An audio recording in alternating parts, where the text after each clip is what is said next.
Well, good afternoon and welcome again to Elevating the Conversation. My name is Paul Reed. I'm honored to serve as publisher of the Journal of Business. I'm also honored that each month so many of you choose to spend some time with us for some great conversations. You know, we started this series almost 3 years ago with that in mind. You had really asked us for a venue at which we could have important conversations about issues affecting the business community. And we've done just that with some collection of really great speakers over the last couple of years. Stephanie Kern and Frank Velazquez and Shelly O'Quinn, Jim Frank, Steve Scranton, Larry Crowder, Von Hockheimer, and many, many more. Next month, we bring back Steve Scranton for an annual look at our regional economy. Steve, of course, is the chief economist at Washington Trust Bank and really one of the mainstays of our amongst our economists in Spokane, so we're looking forward to that. But today, we're very pleased to have with us Bryn West, Vice President of Real Estate at Cowles Real Estate, and that, of course, owns the River Park Square downtown. You might have heard about the Lego store opening recently. And she's here for a discussion about the retail outlook. With consumer spending having such a large impact on our economy, both in terms of the spending itself and the real estate, commercial real estate that retailers occupy, we are especially interested in what the outlook is for Spokane, not just for the holiday season, but as we enter into 2024. Bryn has been at this a long, long time, so I'm sure this is going to be a compelling conversation. But before we get to that, I'd like you to take a look at this video, and if you're a first-timer for Elevating the Conversation, it should give you a sense for what we're trying to accomplish with this. So let's take a look.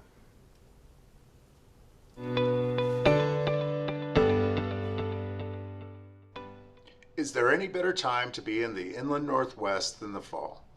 Autumn colors, crisp air, and the return of some of our favorite customs bring out the best our region has to offer. This year has been kinder to the inland Northwest economy than expected. The labor market has remained strong. Our entrepreneurial ecosystem is thriving, and the financial sector remains a pillar of stability. We've avoided a recession so far, and it makes one wonder, is this what a soft landing looks like?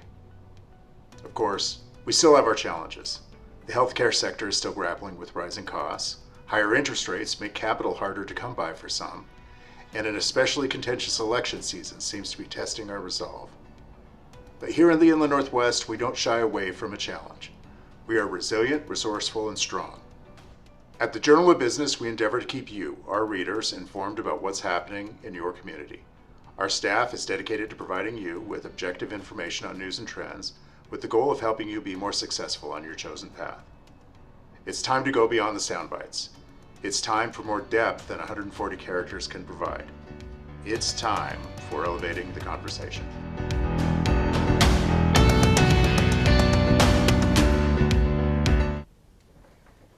Welcome to Elevating the Conversation. My name is Lynn Parrish. I'm the editor of the Journal of Business and your host for the next 45 minutes. Bryn, thanks for joining us today. Thanks for having me. Yeah, Pleasure appreciate to be here. it.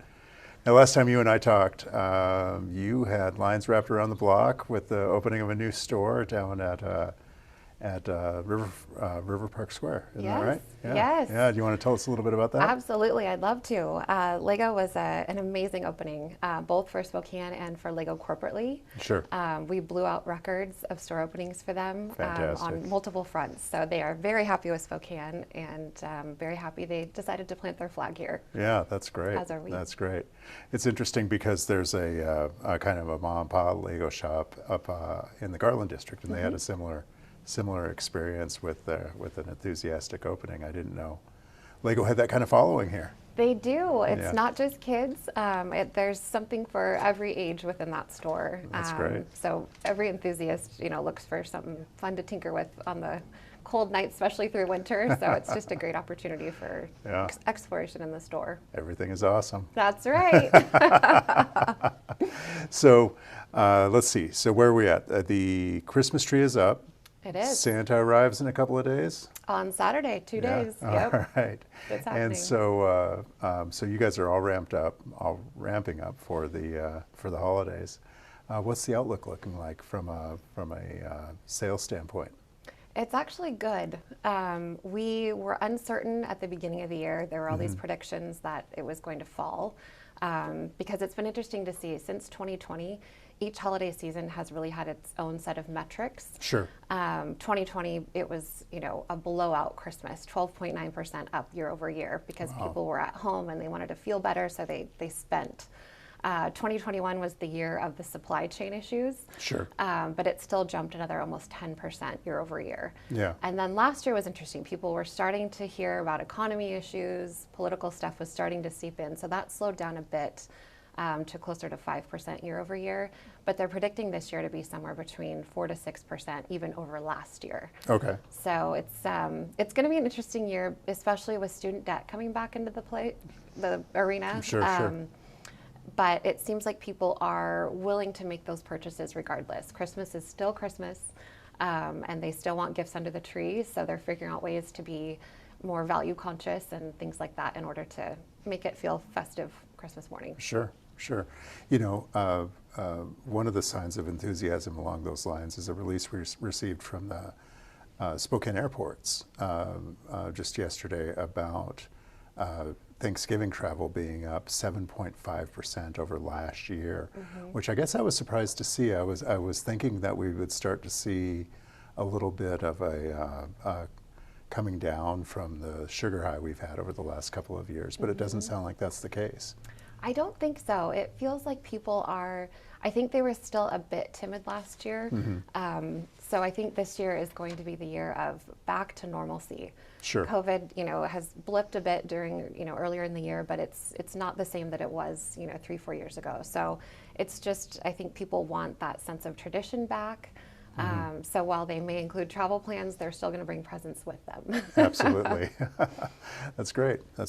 So you have a few events that go on throughout the holiday season as well, with Christmas Tree Elegance and Burrs are. Yes, very good. That sort of thing. How much do those play a role in the activity that you see downtown? They're just instrumental. We really want to, at River Park Square and downtown in general, to be the feeling of Christmas. Sure. When you come downtown, you want to add that to your list of memories and traditions.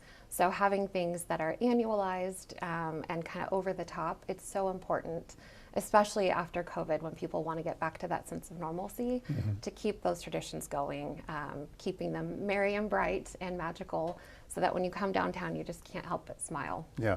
Now, you've brought up COVID a couple of times, and I'm just curious to, when we talk about the sales increases that we've seen, how do they compare to what we saw pre-pandemic? They're definitely blowing out pre-pandemic. Okay. It was more between 2010 and 2019. You were seeing increases year over year, closer to 2 to 3%. Okay. Some years better, some years worse, just kind of depending on consumer patterns that year. But since the pandemic, people have had more money in their pockets until October, when student loans came back in. Sure. So it just has felt like, and travel was really kind of curtailed just because of, for a while you couldn't travel. Right. And then people were timid to do so as the year went on. So I think people have really delved into that space of spending more and got used to spending more. So that's why you're seeing these year over year double-digit jumps sometimes of holiday sales. I mean, I don't mean to be a Grinch, but it'll be interesting to see what that does, long term. Yes. What sort of effects we have from that. Agreed. That sort of spending. Well, you can't help but look at the credit card consumer debt that's mounting in the country. But it depends on who you look at. I mean, the National Retail Federation says that people still have savings accounts that are healthy and they're able to pay off their debt. And like I said, they might become more value conscious or spread out their spending. I don't know about you, but it feels like Black Friday has already happened according to all the stores. Well, that brings up a question I was going to ask, is it seems like that's gone from a one-day event to maybe not a month-long event, but something more resembling that. Absolutely. I think we saw it even with Amazon having their second Prime Day in October. Sure. So it's shifting. Retailers are realizing that consumers will spend early. I think I read an article that said about 46% of consumers plan to spend on holiday items prior to Thanksgiving, which in years past, that's been a little more truncated of a timeline where it starts Black Friday and kicks off. Sure. No longer. When Costco puts up trees in, August, it's hard not to get into the Christmas spirit of when am I going to get little Johnny this year? Right. Yeah. So you brought up the time of year. And one thing that when we've done holiday retail outlooks in the past, written stories along those lines, one thing we've heard through the years is that on the years that Thanksgiving is early, like this year, there will be an extra weekend in between Thanksgiving and Christmas, which will typically lead to more spending. Is that still a benchmark that you look at? Does that still hold true? It definitely does. Having that extra Saturday, it's another weekend for a movie release. Yeah. It's another weekend for, holiday shopping or Santa photos or ice skating or things like that. It's just one more weekend to pack in whatever it is that you do when you come downtown. Sure. And so retailers absolutely love seasons like this. Yeah. And you feel it, and it feels shorter. And it just, I don't know, Christmas Eve always sneaks up when you only have 4 Saturdays in between Sure. Thanksgiving and Christmas. So I think it'll be based on consumer mindset this year and having that extra Saturday. I think it's going to be a very successful shopping season. Okay. Great. Yeah. Of course, I have more questions for Bryn, but you may have some of your own. Please type them into the chat function on Zoom, and when we're done with our conversation, we'll get to some of those questions. Something I forgot to ask you. I always associate you with River Park Square, and that's been the bulk of our conversation. But your role is much broader than that with Cowles now, isn't that right? It is, yes. Yeah. So can you tell us a little bit about that? Sure, yes. So about a year ago, we also have product in Boise, which is mostly office. Sure. So I oversee the office that we have in Boise, as well as the multifamily that we have both downtown Spokane and soon to be out in the valley. Yeah, right. So it's very interesting to see how all of those different realms come together between multifamily, office, and retail. So retail used to be the dog in your portfolio about 3 or 4 years ago. Now it's office, but it's great to see retail has bounced back. Yeah, sure. But sure. I mean, you see it all over. So predicting a holiday season based on, well, gosh, apartment rents are starting to soften, or our vacancy rates getting higher. Right. What is the, work 3 days in the office, 2 days at home? What's that going to mean for retail? So Sure. I find it to be an advantage that I get to see things from different perspectives that way. Well, that's a great point. So how has your tenant mix changed over the last 5 to 10 years at the properties downtown? From a retail perspective, it's actually great. We see a lot of renewals. Yeah. So when the leases come up, we're in conversations, and I would say, gosh, over 95% of the tenants that we have want to renew. Great. Which that's a good problem and a bad problem at the same time, because I think people like to see new, fresh brands. Sure. So it's trying to figure out how to keep those that are beloved, and then bring in new that will also add, some sparkle to the shopping center. Sure. Like Lego. Yeah. And so it seems like you've been able to mix that up a little bit, though. Yes, and we're very adamant about having both national and local brands. Right. The nationals bring, big headlines and things like that, great recognition for folks that are maybe from out of town, but it's really those local merchants that add the fabric to the center, Sure. that extra ooh and ah, something that's unique maybe to Spokane, or an artisan that's made it from here. So Definitely. I think it's important to have both. Yeah.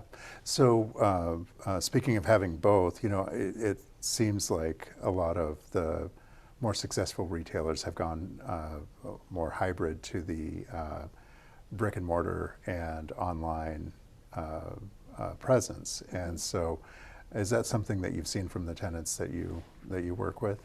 Absolutely. I think especially through the pandemic, of course, there was the huge jump in online traffic. Sure.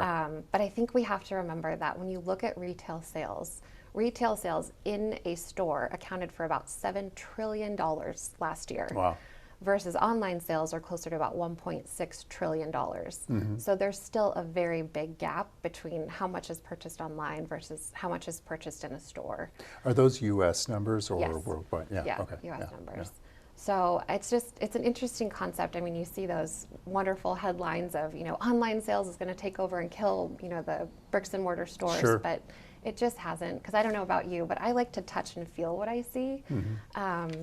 And I think really online sales come in that factor of convenience. Sure. It feels like all of us have less time, and so if I can order soccer cleats at home at 9 o'clock in my pajamas, and then they show up in 3 days, that's great. Yeah. But when it comes to more major purchases, I think people still really like to get their hands on what they're buying. Yeah. Some of those trends that we saw during COVID of like curbside pickup and that sort of thing, are those still relevant? They are. It's, to your point, it's become a very interesting hybrid.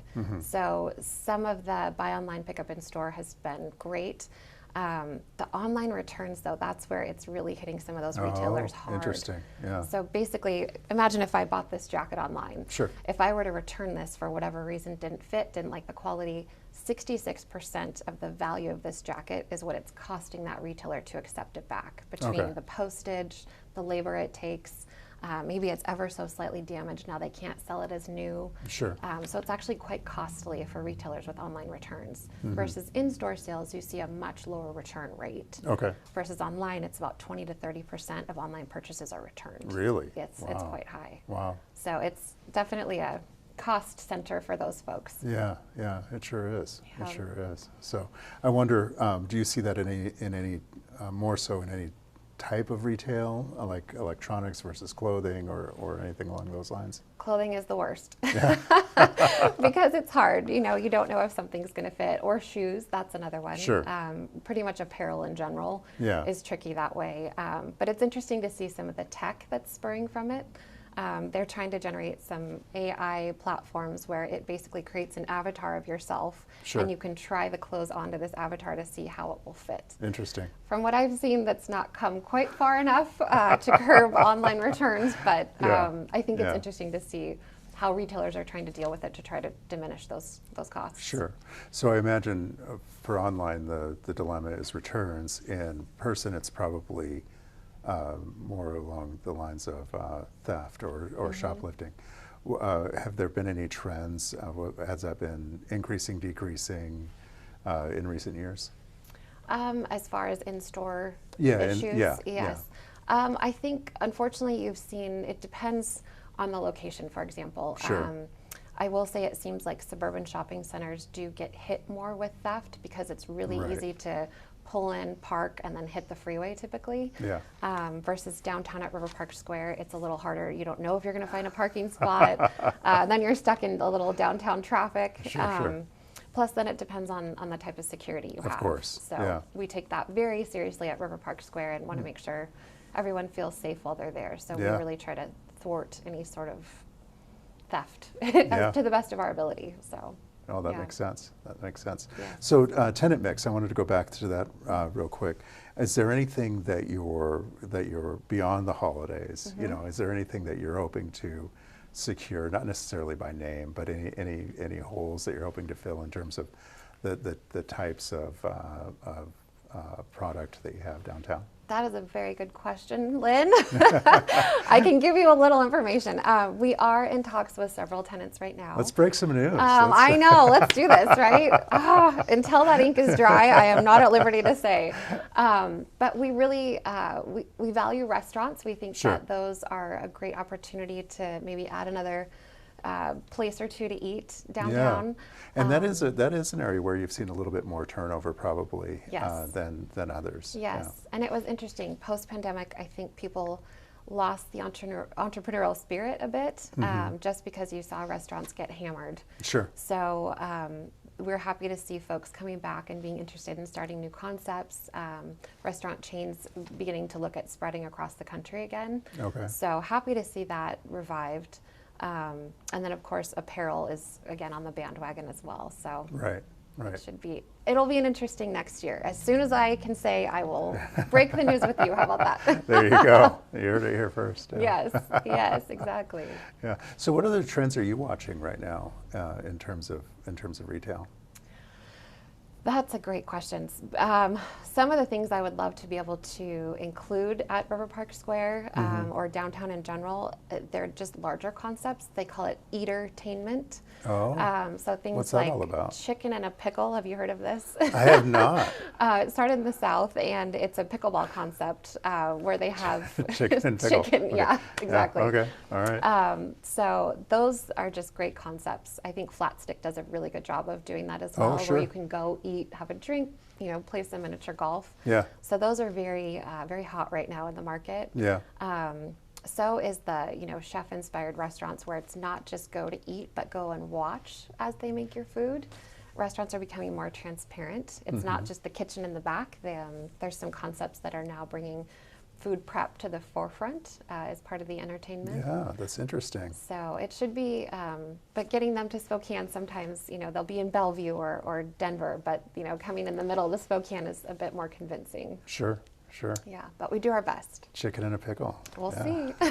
But now, speaking of pickleball, I'm getting a little bit off the topic, but you have a new offering along those lines coming up, isn't that right? Is that open? That's not open yet, is it? It's not. No, Yeah. We are still in the final check the tiny boxes to make sure everything is nailed down. But yes, we expect that to open at some point in December. Yeah. Indoor pickleball. For anybody who might not know, could you kind of lay out the scope and what you're hoping to do there? Sure, absolutely. Thank you. Yeah. Well, it's at the old production facility where the paper used to be printed, and we are going to Same building where Dry Fly is, yes, for those who yes. might not know. Yes, exactly. Thank you. Yeah. We plan to have 6 indoor courts, eventually some league play and some tournaments there. We've got a potential roof deck that we could add courts to for some sort of really cool outdoor tournament. That sounds pretty cool. In the summer. Yeah. So it's just, I think it's going to be a great offering. And just something needed. Pickleball is really spreading. It's not just, something the baby boomers do. It's all the way down to, I have kids that are younger and they love it because the learning curve is much shorter than tennis. Sure. So it's really something that anybody can pick up a paddle and feel good about their level of play within an hour or two. Yeah. So how's that going to work? Is it memberships, or is it charge per use, or? We did a bunch of research, looked across the country, and it does seem the membership model is the easiest to do. Okay. It's something actually really, the platform is online, and you sign up, and then you can reserve court time online. You can reserve to play with specific people online, things like that. So it really is very user friendly and very easy. So we look forward to getting that open, hopefully in December. Oh, that's great. Yeah, that's great. Should be fun. Good. Do you play? Pickleball? Yes. No. Oh, not yet. Okay. Yeah. Oh, it's a not yet, right? Not yet. Yeah. It's a great sport. Bound to catch the fever, I guess. I think so. Yeah. Stephanie Vigil will tell you about that as well. Yeah, no kidding. Yeah, we did a story about her and her apparel line as she was, I don't know, retiring from KHQ earlier this year. Yeah. Interesting. It's great. Yeah. Yeah. Good Fun space. stuff. Yeah. Good deal. Well, what else is on your list? Well, I'm just trying to educate, I guess, as best we can when it comes to retail. It's definitely a space, like I said, that's ever changing, but that's the excitement of it as well. It's just something where, you never know what the latest trend is going to be. And it definitely goes by generations, what the trends are, the more popular trends, especially with younger shoppers as they come up and have more discretionary income. Right. Interesting. So it should be fun to watch. Yeah, definitely, definitely. I wonder, do we have any questions at this point? Well, no, not yet, but I'll go ahead and ask you a question, Bryn, while we wait a moment longer. You had mentioned remote work and perhaps its impact on retail and foot traffic downtown. I'm curious to know, what are you hearing from retailers and maybe eateries about? We clearly have fewer people working during the day downtown. What impact that might have on them? We are definitely seeing the impact of office workers at home on restaurants, for sure. I would say that the retailers haven't felt it quite as much, because if you need a new jacket, you're going to go find that new jacket whether you work 3 days in the office or 2. But it's definitely the restaurants that were getting those business lunches, business meetings, or even the quick serve items where, I'm not packing my lunch on Fridays, so I eat out once a week. We're seeing some of those trips shorten. But it's interesting because we're seeing an infill of other folks come in. So maybe they're not office workers, but they're folks that, are in from out of town or here for a sporting event or a convention. So it's filling in, which is nice to see, because the eateries are the ones that are kind of most susceptible to some of those changes. Sure. Well, that's interesting, and I wonder about some of that coming back in a different way. And what I mean is we've seen a number of, including Cowles, a number of conversions to residents. And so when you talk about others coming in, I wonder if certainly maybe not in the volume of professionals, but if you're seeing some of that gap filled by people who actually live in the core. Absolutely. That was a project with the old Macy's building, turning Sure. that into apartments was very intentional for that very reason. Just adding more breadth to downtown and who is downtown. Yeah. Definitely. Yeah. And so, but it's not just the Macy's building. We're seeing a number of those other projects in the core. Sometimes they're smaller, but it all adds up. It definitely does, and I think downtown is such a great place to live. There's just so much to do. So we're actually excited to see the interest in downtown and see the other projects popping up. Because to your point, I mean, it's truly the more the merrier at that point. Yeah, and you mentioned sporting events with the. One of the criticisms that you've heard of the coupling of venues there is the parking.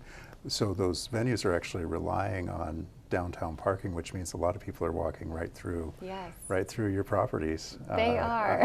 En route, which is not a bad thing. It's not a bad thing. In fact, we highly encourage it, of course.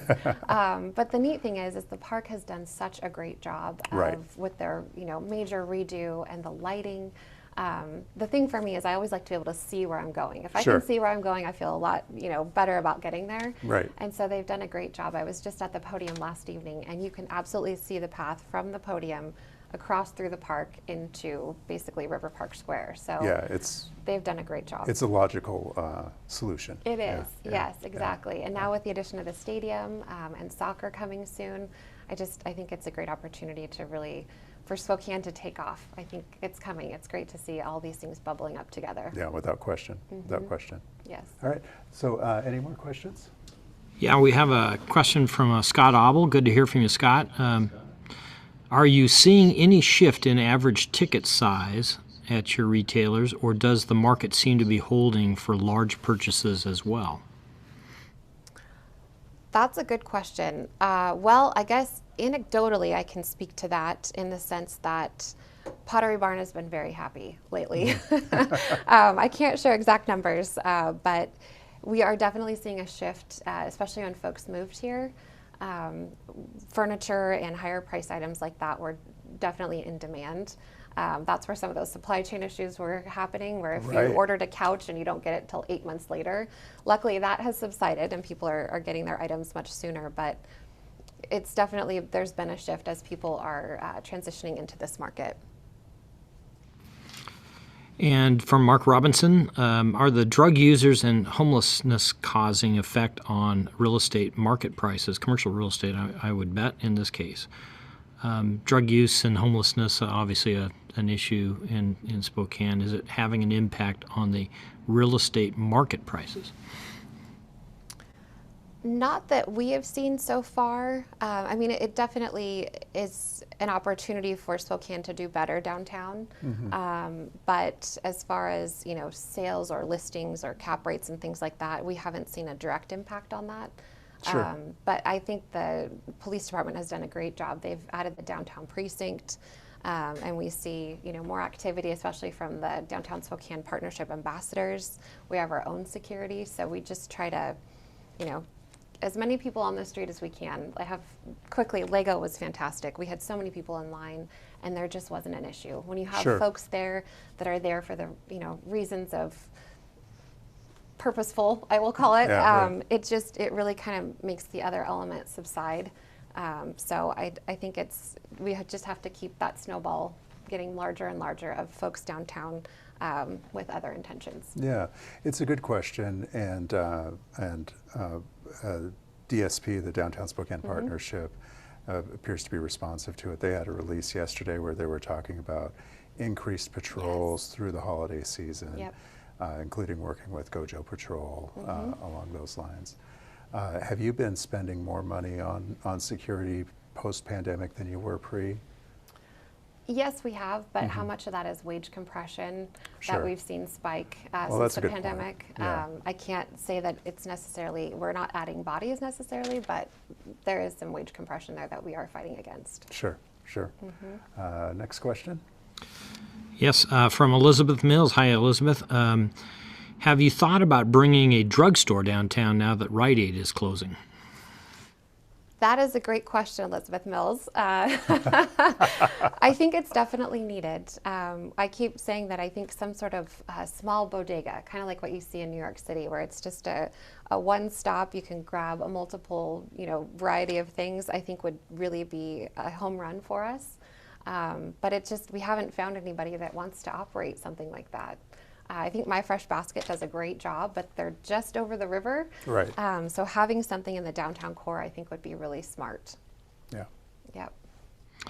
And from our colleague Kathleen Coleman, I love the lower level small business collective at RPS. Is that just for the holidays or is it permanent?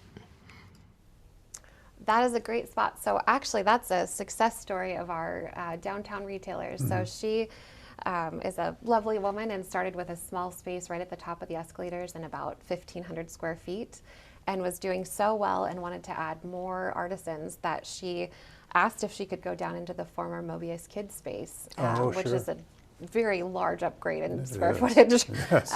But she has knocked it out of the park. From what we hear, sales are great down there. Good. She does markets on the weekends where she adds, even additional artists. No, she is a long-term tenant that we hope to have for years to come. Yeah, good. And from Rustin Hall, good to hear from you, Rustin. How much impact do you see on retail sales when large sporting events occur in Spokane? That's a great question. If we could have girls volleyball tournaments here every weekend, sign me up. We absolutely see the impact when sports are in town, whether it be, like I said, girls volleyball tournaments to what we hope will come with soccer. Sure. Any of the college sporting events, same thing. It's a wonderful addition. We see them coming in shopping because many times they're from out of town, and sometimes we're the big city for those groups. Absolutely. Yeah. So, they may not have a Banana Republic or a Lush in their market, but we do. And then a lot of them come and eat with their teams and things like that. So that's a great impact on our eateries as well. Yeah. I remember it's the PNW qualifier, I believe, Yes. is the volleyball tournament, Yes. right? I remember trying to eat downtown with no success during that. Correct. Things are packed with a lot of teenage girls, and Yeah. it's fantastic. They love to shop, and we love to support that habit. Yeah. Well, Bryn, thanks so much for joining us today. Really good stuff. I know you've got a busy time coming up in the next few weeks, and I hope those stores do as well as they're expecting to do. Thank you. So far, so good. Yeah, good. Thanks for having me. Thank you for joining us. A lot of great questions today. Really appreciate those. Please join us in a few short weeks when we have Steve Scranton with us talking about the economic forecast for 2024. You're not going to want to miss Steve. In the meantime, have a great Thanksgiving. Get to shopping early, I guess, and we'll see you soon.